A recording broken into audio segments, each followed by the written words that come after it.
yetu ya vijana tunawakaribisha. Ifuatayo ni risala ya sikukuu ya vijana B Kigamboni Hovakama.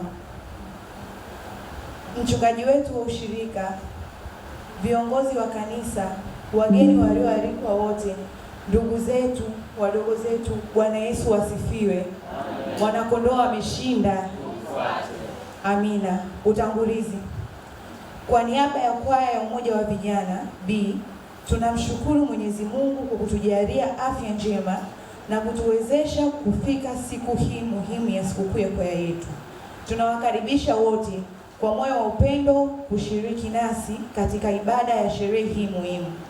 Tunamshukuru Mungu kwa namna ambavyo ameendelea kutuongoza katika huduma ya uimbaji, kutupa nguvu, umoja, neema ya kumtumikia kupitia vipawa alivyotujalia.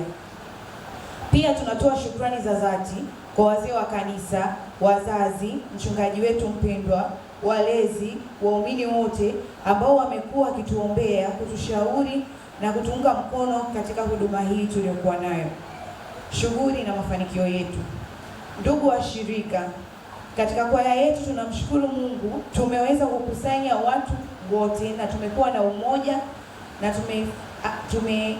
tumeimarisha umoja na mshikamano. Pia tumefanikiwa mno kwenye harambee ya mradi wetu wa vijana kukusanya shilingi milioni 5,687.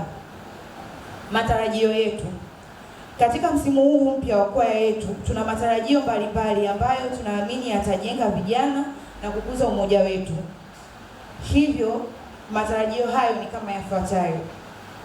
Namba 1, kuandaa semina ya kuwafundisha neno la Mungu, ujasiriamali. Itatuwezesha vijana kiuchumi na kukua kiroho. Namba 2, kuandaa safari mbalimbali ndani na nje ya ushirika, pia kwenye madhehebu mengine, ili kusaidia kujifunza na kukuza uhusiano wetu na vijana wengine waliopo nje. Namba 3,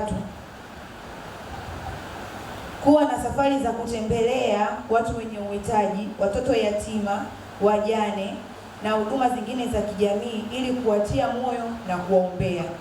Changamoto zetu. Ndugu zetu wazazi, mchungaji wetu, viongozi wetu, pia katika kila kitu kizuri kina changamoto zake. Katika kwaya yetu tuna changamoto ya vyombo vya muziki, vipaza sauti ambavyo vinatakiwa viwe vyenye ubora zaidi. Maombi yetu kwenu, ndugu wageni wetu rasmi, mchungaji wetu na viongozi wa ushirika wote, tulikuwa tunawaomba wazazi wetu waturuhusu kuhamasisha vijana wengine wenye rika zetu kujiunga na sisi ili wamtumikie Mungu kwa njia ya uimbaji na kumtumikia Yesu Kristo, kwani kumtumikia Yesu kuna faida kubwa. Amen. Amen. Mwisho, tunawaomba muendelee kutuombea ili huduma yetu izidi kukua na kuzaa matunda mema kwa utukufu wa Mungu. Tunawapenda sana sana. Tunawapenda sana sana. Karibuni sana na Mungu awabariki.